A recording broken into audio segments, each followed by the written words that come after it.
안녕하세요. 저는 올해 45살이 된 중년의 남자입니다. 저는 얼마 전 아내에게 크게 배신을 당해서 아주 통쾌한 복수를 했어요. 그런데 그 내용이 평범한 내용은 아니라서 사연을 풀어볼까 해요. 저는 지금 딸이 하나 있어요. 정말 애지중지 딸을 키우고 있고 지금에서라도 아내와 이혼을 할 수 있게 되어서 다행이라고 생각합니다. 저는 저희 아내를 25살 때 만났어요. 그녀를 처음 본 순간은 제가 다니는 회사 근처에 있는 단골 커피숍에서 아르바이트를 하고 있어서 알게 되었습니다. 저는 커피를 주문하다가 본 그녀의 미모에 반했죠. 그녀는 솔직히 연예인이라고 봐도 무방할 정도로 너무 예뻤고 몸매도 너무 완벽하다 보니 소속사에서 연락도 많이 오고 남자가 주위에서 끊이질 않았죠. 그런데 저는 지극히 평범하고 일반적인 사람이라 그녀는 저를 쳐다봐 주지도 않았고 저도 당연히 저 같은 사람을 봐줄 거라는 기대조차 하지 않았습니다. 그런데 제 성격상 한 번 꽂히면 끝까지 승부를 보는 스타일이어서 그녀에게 대시를 하기로 결정했고 끝까지 구애를 해도 그녀가 넘어오지 않는다면 깔끔히 포기하기로 결정했어요. 저는 매일같이 그녀가 일하는 카페로 가서 매일 똑같은 음료 2잔을 주문했고 항상 한 잔은 그녀를 주면서 맛있게 먹으라고 했습니다. 처음에 그녀는 괜찮다고 거부했지만 계속되는 저의 구애에 조금 흔들리는 것 같았죠. 저는 바쁘거나 급한 일이 있으면 하루 정도 카페에 가지 못했어요. 그런데 그러고 다음 날에 가니 그녀는 어제는 왜 안 오셨어요? 라며 은근히 저를 기억해주고 있다는 것을 알게 되었죠. 저는 그날 바로 그녀에게 제 전화번호를 주며 제 전화번호입니다. 어제 못 사드린 커피 사주고 싶어서 커피 먹고 싶을 때 연락하세요. 라며 쪽지를 남기고 회사로 돌아갔죠. 그리고 그날 저녁 그녀는 제게 연락이 왔고 저희는 다음날 주말이기도 해서 같이 만나서 식사를 하기로 약속했습니다. 너무 꿈만 같고 아름다운 그녀가 저와 식사를 해준다는 사실 하나로도 너무 행복했어요. 저는 그때부터 뭘 입고 갈지 하루 종일 고민을 하고 데이트 코스도 열심히 짜서 약속 장소로 향했죠. 먼저 가서 기다리는데 멀리서 본 그녀는 너무 아름다웠고 그런 사람과 데이트를 할 수 있다는 게 영광이었죠. 당연히 그날 데이트 비용은 제가 다 냈고 그녀를 집까지 데려다 주었습니다. 그렇게 저는 그녀와 자주 전화도 하고 만나다 보니 연애를 하기 시작했지만 주위에서는 그녀가 너무 예쁘다 보니 다가오는 남자들이 너무나도 많았어요. 다들 그녀의 미모로 왜 저 같은 사람을 사귀는지 이해가 되지 않았는지 틈만 나면 그녀에게 연락도 하고 만나자고 했죠. 가끔씩은 저랑 그녀랑 손을 잡고 길거리를 걷고 있어도 주위에서 남자들이 와서 연락처를 물어보고 가기도 했습니다. 누가 봐도 연인 사이처럼 보이는데. 처음엔 제 여자친구를 뺏길까봐 노심초사했죠. 그런데 그녀는 제가 걱정하는 것을 알고 어딘가에 놀러 가면 사진을 찍어서 보내주었고 친구들을 만나면 친구들과 함께 있는 사진도 찍어서 보내줘서 저는 여자친구를 항상 믿고 있었죠. 그렇게 여자친구와 3년이나 연애를 하게 되었고 끝내 결혼하게 되었습니다. 다들 저보고 장가 잘 갔다고 신부의 미모를 보고 놀랐죠. 제 친구들도 전생에 나라를 구했냐며 아내 얼굴 보면 밥 안 먹어도 배부르겠다고 하면서 저를 마구 놀려댔어요. 저는 너무 예쁜 아내와 결혼을 하니 아내를 닮은 아기가 너무 가지고 싶어 아내에게 물으니 아내도 좋다고 했습니다. 그래서 결혼 후 속전속결로 아기를 임신하고 저는 아내가 임신을 하고 정성스럽게 챙겨주며 남편 노릇을 열심히 했죠. 그렇게 저희 딸 채연이가 세상에 나오게 되었습니다. 다행히 딸은 제가 아니라 엄마를 닮아서 아직 아기인데도 미모에서 빛이 났습니다. 딸이 어느 정도 크니 아내가 갑자기 딸을 미국으로 유학을 보내고 싶다고 했어요. 저는 그게 무슨 소리냐며 그러면 누가 교육을 시킬 거냐고 했죠. 그런데 아내는 내가 가서 조기 교육 시키면 되지. 주기적으로 한국도 들어오고 오빠는 회사 때문에 같이 못 가지? 라고 하더라고요. 아내는 딸의 공부를 위해서 외국으로 유학을 보내는 게 좋다고 했고 저는 회사를 옮길 수 없기 때문에 혼자서 한국에 남아 딸과 아내의 뒷바라지를 해주기로 했죠. 저는 솔직히 돈도 많이 버는 편이고 아내가 일을 하지 않아도 먹고 사는데 지장이 없지만 갑자기 유학을 보내고 싶다고 해서 저는 너무 당황스러웠어요. 채연이는 아직 8살밖에 되지 않아서 제가 많이 고민하기 시작하자 아내는 계속 더 크기 전에 얼른 갔다 와야 한다며 고집을 부렸어요. 하지만 연애를 할 때 저를 단 한 번도 실망을 시킨 적이 없는 아내라 그녀의 말을 믿기로 했습니다. 그렇게 출궁하는 날 펑펑 우는 딸과 아내를 보내고 저는 집으로 들어오니 너무 공허하고 외로웠죠. 저는 매달 월급의 대부분을 미국으로 보내서 딸이 공부하는 것을 뒷바라지해주는 기러기 아빠가 된 것이죠. 처음엔 너무 외롭고 힘들고 당장이라도 미국으로 가서 딸과 아내를 보고 싶었지만 그럴 여유도 없었고 미국과 한국의 시차는 너무 많이 차이가 나서 연락도 잘 안 되더군요. 그래도 딸과 아내는 자주 영상통화를 했고 전화도 많이 해주었습니다. 저는 아내와 딸이 있을 때 못했던 게임도 맘껏 했고 친구들을 저희 집에 불러 다 같이 술도 마시면서 놀았습니다. 그런데 유학길에 오른 지 몇 년이 지나도 한국에 들어온다는 말이 없고 조금만 있다가 가겠다며 계속 미루더군요. 그렇게 미루다 6년이 지났어요. 저는 6년 동안 제 딸이 어떻게 크고 있는지 사진으로만 볼 수 있었던 거죠. 제가 아내에게 이제 채연이도 많이 컸는데 한국으로 들어오는 건 어때? 라고 물으면 아내는 미안해. 딱 1년만 더 있다가 갈게. 채연이가 여기 너무 잘 적응해서 조금만 더 공부하고 한국으로 돌아갈게. 여보, 사랑해. 라고 하곤 했죠. 저는 주말보다 평일이 더 좋았어요. 남들은 쉴 수 있는 주말이 더 좋다고 하지만 저는 쉬고 있으면 아내와 딸이 너무 보고 싶어서 힘들었기 때문에요. 차라리 일에 치여 사는 평일에는 오로지 일만 생각하면 되니까 평일이 좀 더 낫더라고요. 그러던 어느 날 제가 자고 있던 한밤중에 전화벨 소리가 울렸고 혹시나 아내에게 전화가 왔나 싶어서 전화를 받으니 친구였어요. 야, 너 어디냐? 나 집이지. 자고 있었는데 왜? 야, 네 아내 한국 왔어? 무슨 소리야. 아직 미국에 있지. 왜 그래? 뭐? 이상하다. 나 아까 네 아내 본 것 같은데? 어? 대체 어디서? 우리 호텔에서 봤지. 제 친구는 호텔에서 일하고 있는데 호텔 로비에서 제 아내가 다른 사람의 팔짱을 끼고 지나가고 있는 것을 목격했다고 했어요. 하지만 아내가 팔짱을 끼고 있었던 상대방은 나이가 많아 보여서 장인어른과 함께 있다고 생각했다더군요. 그런데 가만 생각해보니 부녀 사이로는 보이지 않는 분위기라 제게 연락을 한 거였죠. 저는 제 친구에게 잘못 봤을 거라고 말한 뒤 다시 잠에 들려고 했지만 저는 도저히 잠이 오지 않았습니다. 저는 아내에게 전화를 걸었어요. 하지만 아내는 받지 않았죠. 아니겠지 싶으면서도 설마 하는 심정으로 밤을 꼴딱 지새우고 그 호텔로 달려가서 로비에서 하루 종일 기다렸어요. 그런데 정말 멀리서 아내는 어떤 할아버지의 팔짱을 끼고 걸어오더군요. 그게 6년 만에 본 아내의 모습이었습니다. 미국에 있어야 할 아내가 장인어른도 아닌 모르는 할아버지의 팔짱을 끼고 웃으며 지나가고 있었고 저도 모르게 저는 제 몸을 숨겼죠. 그럼 제 딸은 도대체 어디에 있고 미국에서 언제 들어온 것일까요? 모든 것이 이해가 되지 않았습니다. 저는 너무 황당해서 그 자리에서 얼어버렸습니다. 그리고 바로 아내에게 전화를 했는데 통화 연결음이 길게 가더니 결국 받더군요. 여보, 지금 어디야? 어디긴 미국 집에 있지. 그럼 채연이는? 채연이? 지금 자고 있어. 왜 그래 갑자기? 진짜야? 그럼 당연하지. 내 말 못 믿어? 아니야, 알겠어. 전화를 끊은 후 저는 앞으로 어떻게 살아야 할지 너무 막막했습니다. 저는 딸과 아내를 위해서 돈을 벌고 6년 동안 헌신했는데 이렇게 되돌아오다뇨.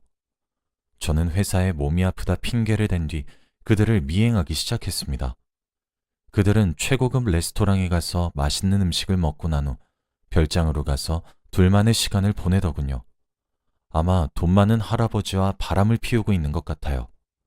그리고 할아버지도 자신의 아내 모르게 제 아내와 바람을 피우고 있었던 겁니다.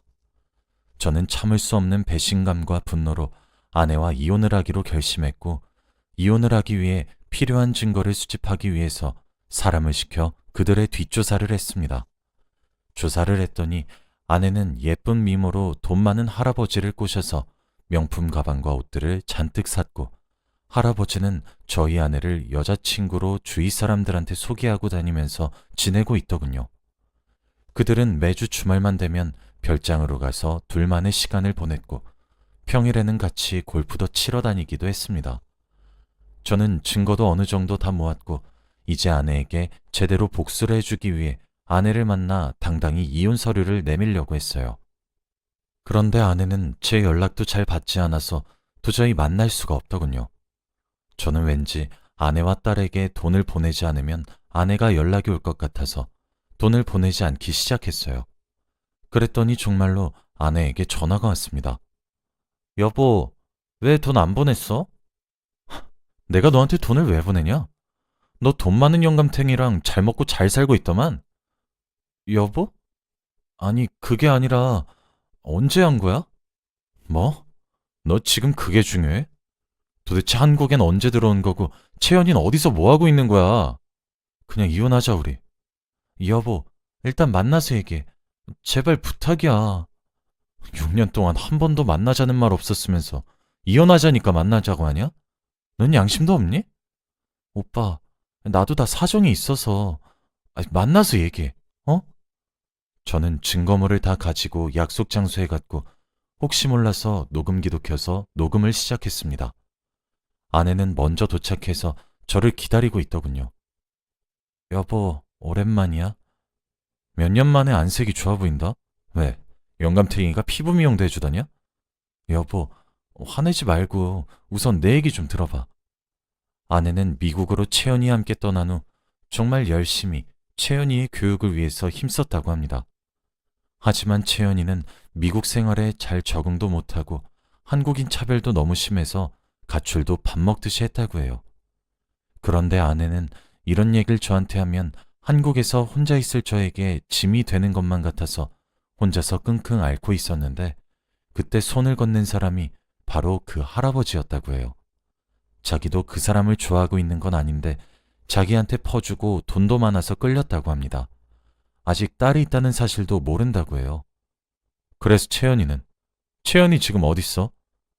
채연이는 지금 같이 살고 있지. 아내가 집을 잘 들어가지 않으니 채연이는 기특하게 혼자서 밥도 해 먹고 학교도 혼자 가면서 지내고 있다더군요.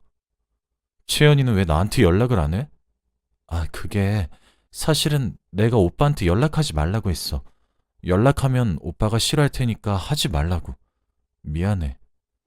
그게 채연이가 당신한테 연락해서 사실을 말할 것 같아서. 그럼 당신이 찾아올 거다냐. 저는 아내의 말에 화가 치밀어 올랐고 당장이라도 아내의 뺨을 내려치고 싶었지만 그곳엔 보는 눈이 너무 많아서 아무것도 할 수 없었죠. 그래서 이제는 어떻게 할 건데? 난 너랑 이제 이혼하고 채연이랑 둘이서 살 생각인데 너는 그 할아버지랑 살 거니? 오빠, 제발 이혼만은 안 하면 안 될까? 내가 채연이 없이 어떻게 살아, 어? 내가 얼른 그 사람 정리하고 올게. 제발, 부탁할게. 저는 아내의 눈물 섞인 목소리를 들으니 마음이 조금 흔들렸고 결국 아내가 그 사람과 정리한다는 말을 믿기로 했습니다. 하지만 몇 주가 지나도 아내는 연락 한 통이 없어서 설마 또 거짓말을 했나 싶은 마음에 또 사람을 시켜 아내의 뒷조사를 했어요. 역시나 그 할아버지와 둘이서 해외로 도망가려는 계획을 세우고 있더군요. 비행기도 당장 내일이었고 채연이는 같이 가지 않는 것 같았습니다. 저는 너무 황당하고 그 사람을 믿은 제 탓을 하며 저는 당장 증거물들을 챙겨서 공항으로 향했습니다. 공항으로 가서 몇 시간 동안 매의 눈으로 아내와 그 사람을 찾았고 결국 그들이 비행기를 타려고 할 때 저는 그들 앞에 다가갔죠. 아내는 저를 보면서 매우 놀랐지만 그 할아버지에게 들키지 않게 하기 위해 모른 척을 하는 것 같았고 할아버지는 제가 누군지 모르는 눈치였어요. 저는 그때 녹음해두었던 녹음기를 틀고 제 딸의 사진과 바람 증거들을 그들의 얼굴에 던졌습니다. 그 할아버지는 녹음기에 녹음된 아내의 얘기에 자신을 좋아하지 않는다는 말을 듣고 뒷목을 잡고 쓰러졌고 지나가던 사람들은 사진을 보고 다들 놀라서 아내를 바라보니 아내는 화가 잔뜩 났는지 얼굴이 빨개지며 저를 노려봤죠. 그러더니 갑자기 제 뺨을 때리면서 야, 네가 나한테 뭐 해준 게 있다고 나한테 이래? 어? 얼굴도 못생긴 게. 돈 좀 번다고 해서 결혼해줬더니 이게 고마운 줄도 모르고 나 같은 여자가 어디서 생기다 만 것 같은 너 같은 남자랑 결혼하겠냐? 주제를 알아야지. 됐고 이렇게 된 거 채연이는 네가 키워. 난 절대 못 키워. 라고 말했고 경호원들이 아내를 말렸습니다. 주위에 있던 사람들은 아내가 그 난리를 피우는 것을 영상을 찍기 시작했어요. 아내는 야 이것들아 내가 무슨 사람인지 알아? 그만 찍어. 너희들 다 고소할 거야. 라고 했고 결국 경호원에 의해 끌려갔습니다. 저는 아내의 말에 더 화가 나서 야 김미연 아직 복수는 시작도 안 했어. 라고 한 뒤 유유히 공항을 빠져나왔어요. 저는 경찰서에 가서 딸이 사는 곳으로 찾아갔고 6년 만에 처음으로 딸을 볼 수 있었죠. 딸은 정말 많이 컸고 못 알아볼 정도로 예쁘게 성장했습니다. 학교에서 학교를 하고 있는 딸에게 다가갔고 딸은 다행히 저를 알아보는지 놀라는 눈치였죠. 채연이와 같이 근처 카페로 가서 앉아서 서로 아무 말도 하지 않았어요. 그렇게 30분이 흘렀고 주문한 음료도 다 먹어갈 때쯤 제가 먼저 채연이한테 채연아, 아빠 오랜만에 보니까 어때? 라고 물었어요. 채연이는 너무 좋아. 사실 너무 보고 싶었는데 엄마가 계속 안 된다고 해서 혼자서 찾아갈까 싶었는데 아빠가 먼저 나를 찾아와줘서 너무 고마워. 근데 엄마는? 라고 대답했죠. 저는 입을 꾹 다물었어요. 어디서부터 설명을 해야 할지 모르겠더라고요. 엄마는 아마 이제 못 올 거야. 앞으로는 아빠랑 둘이서 살아야 할 것 같은데. 채연이는 어때? 진짜? 엄마 원래 집에도 잘 안 들어왔고 아빠랑 사는 게 더 재밌을 것 같아. 그리고 나 사실 많이 외로웠거든. 저는 오로지 제 생각만 하면서 아내가 바람이 난 것만 생각했지 채연이를 생각하지 못한 게 너무 죄책감이 들었어요. 채연이는 이 고통 속에서 드디어 벗어날 수 있다고 하면서 채연이는 저를 거부하지 않았고 그렇게 짐을 챙겨서 아빠의 품으로 돌아왔답니다. 저는 이제 채연이도 챙겼고 아내한테만 복수를 하면 됐었죠.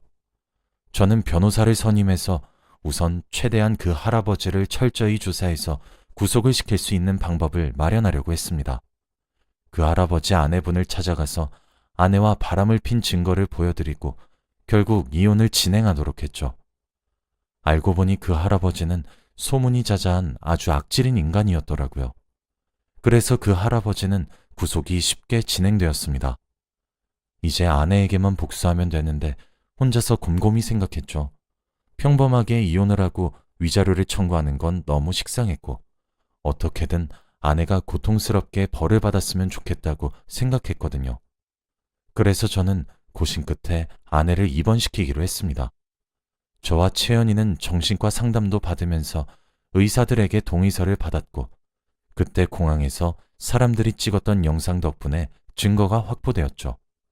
그리고 가족 2인의 동의서만 있으면 되었기 때문에 채연이는 엄마가 병원에서 정신과 치료를 받길 원했고 저도 동의했어서 아내는 정신과에서 입원 치료를 받게 되었습니다. 저는 처갓집에도 다 증거를 보여드리며 이야기를 했고 신기하게도 다들 화를 내면서 아내의 입원을 적극적으로 찬성하더군요. 알고 보니 아내는 망상장애를 앓고 있더군요. 그래서 어차피 정신과 입원을 통해 치료를 진행해야 했답니다. 아내는 자기가 젊은 시절에 너무 예쁘고 인기가 많았던 기억을 떠올리면서 지금도 자기가 위대하다는 망상에 사로잡혀 있어요. 그래서 제가 가끔씩 면회를 하러 와도 아내는 저를 밑사람으로 대우하면서 만만하게 보곤 하죠. 제 딸이 맞고 살았다고 생각하니 억장이 무너졌고 아내를 똑같이 만들어주고 싶은 마음은 굴뚝 같았지만 마음속으로만 생각했죠. 저희 딸은 엄마를 보면 그때의 맞은 기억이 떠올라서 보고 싶지 않다고 했기 때문에 딸은 데리고 가지 않았습니다. 그렇게 저는 아내에게 통쾌하게 복수를 하고 지금은 오로지 채연이를 위해서 살고 있습니다. 다른 사람들은 너무 잔인하다고 생각할진 모르겠지만 제게 거짓말을 하고 바람을 피운 것도 모자라 아이에게 상처를 주고 돈에 미친 여자를 도대체 정신병자라고 할 수 없다면 뭐라고 할 수 있을까요? 제 사연은 여기까지입니다. 읽어주셔서 감사합니다.